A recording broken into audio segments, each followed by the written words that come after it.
This is Dolany TV, guys. A big welcome back to some trade talk involving the Toronto Blue Jays. Normally I'm talking NHL trades, but today we've got some MLB The Show. Well, it is The Show. It's not MLB The Show 18. It's MLB The Real Major League Deal. Sorry. You know what? Got a little bit of excitement going on. I got a haircut today, a refreshed look.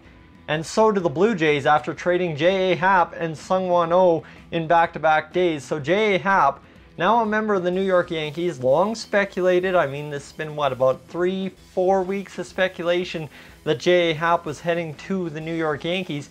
Now today we finally know what the Blue Jays are getting back in return. According to Ken Rosenthal, let me go get my screen right here ready to tell you exactly what we're getting in return, Blue Jays fans. Yankees getting JA Happ for Brandon Drury and Billy McKinney, as per somebody on Twitter, and John Heyman. Drury alone would be quite a score for the Blue Jays, says Ken Rosenthal. He is 25 with 3 more years of control, albeit with nowhere to play in New York. Happ is 35 and a rental, so that's fair. He justifies the return with the statement, Happ is 35 and a rental, right? So keep that in mind.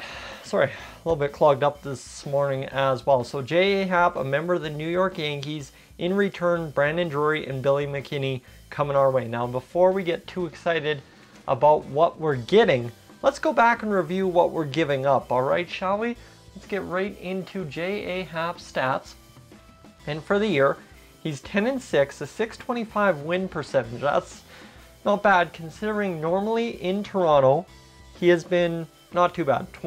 Since he's returned in the 2016 season, he had a 20-4 season, 10-11, 10-6.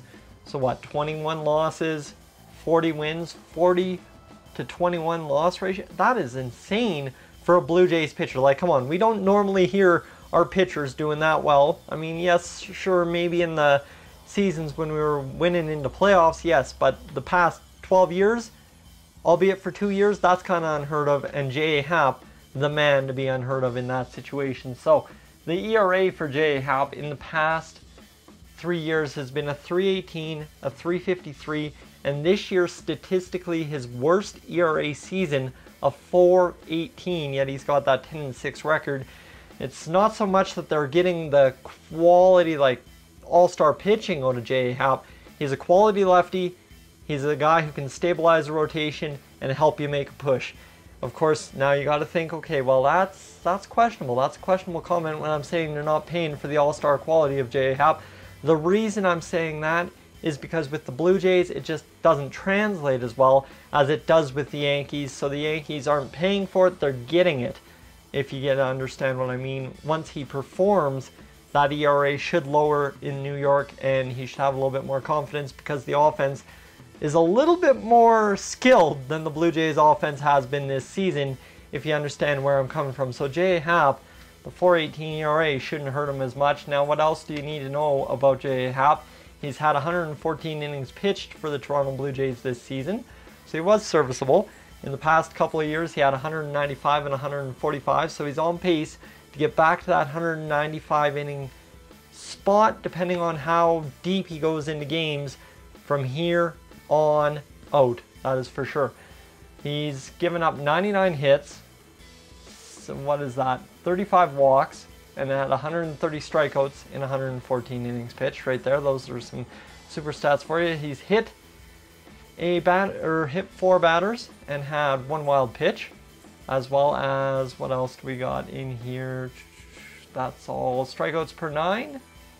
We got, where is it, 10.3. There you go. So he's at more than a K per 9, or 9K per inning. Oh my God, get my baseball stats going here. Like I said, I'm thinking hockey right off the top. NHL 19's beta just released, so a little bit of excitement in my world today. But there you go, your breakdown to Happ. He strikes out more than 1 batter an inning, and that's a pretty super stat. So Brandon Drury, like Ken Rosenthal said, isn't a guy who fits in New York, and that would summarize in only having 51 at-bats, a 176 batting average, and a 1 homer, 7 RBI season. Now, Brandon Drury's had a lot of plate appearances already young in his career. 22 years old when he came up with the Arizona Diamondbacks, had 2 homers, 8 RBIs, a .214 batting average. The next season, he had 16 homers, 53 RBIs, and a .282 batting average, I believe that is. Yes, it is. And then last season, prior to coming to New York with the National League Diamondbacks, he was pretty good. 480 plate appearances, so 445 at-bats, what that translates out to. 37 triples, or 37 doubles, holy crap, I really can't talk today. 13 home runs, 63 RBIs, a .267 batting average, and 103 strikeouts, so he strikes out less than a quarter of a time. For the Blue Jays, that's going to improve things very much so for them, and I mean, what is he? Brandon Drury, I believe, is a third baseman, if I'm not mistaken. Second baseman, outfielder, and third baseman, so you got versatility there. If Granderson's not ready to go in the outfield, you stick him out there. Hey, you know what? Actually, that's very useful. Second base as well, Devin Travis, if he needs a night off. But Brandon Drury, I think, should factor into the full-time lineup, I believe. Just depends what they do with Yang Arvis and Kendrys Morales at this point. So let's go figure out what Billy McKinney is all about before I start breaking down who won this trade. Now, Billy McKinney, the question mark on Brandon Drury is that he is 25 and has 3 more years of control. Don't forget about that. But he's had, in his career, 2018, he's had 4 at-bats, 2 games, 1 hit, and that's about all you need to know about his 2018 season. He's had 2 games in the major leagues and 4 at-bats. So now the big thing is, in 2018, where else has he played? Well, he's played in Scranton-Wilkes-Barre quite a bit.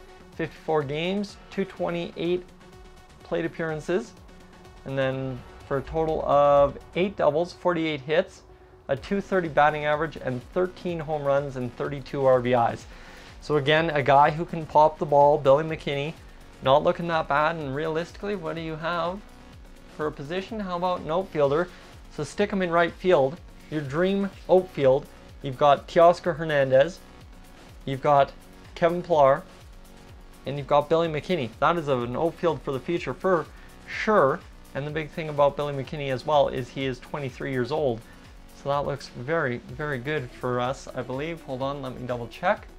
And he is 23. Yes, sirree. Billy McKinney is 23. So the Blue Jays just turned JA Happ into a Major League ready 25-year-old and a 23-year-old player who will be, no matter what, Major League ready next season. You believe that? So now, here's the things that come into my mind when I look at this trade in terms of who won. The Yankees win right away. They get JA Happ. If they go for a World Series, JA Happ's a World Series champion. I don't think any Blue Jays fan would wish him ill with that. Yes, sure, he won it with the Yankees. We're out of it anyway. Not like they beat us in the wild card game. Scrap it. Yankees win this season. It's done. It's over. They re-sign him? Probably not. Actually, I could see the Blue Jays maybe getting a JA Happ back again at the start of next season. But now we have 2 guys, at 25, Brandon Drury, at 23, Billy McKinney. Now, Brandon Drury, like I said, ready to win, ready to play now.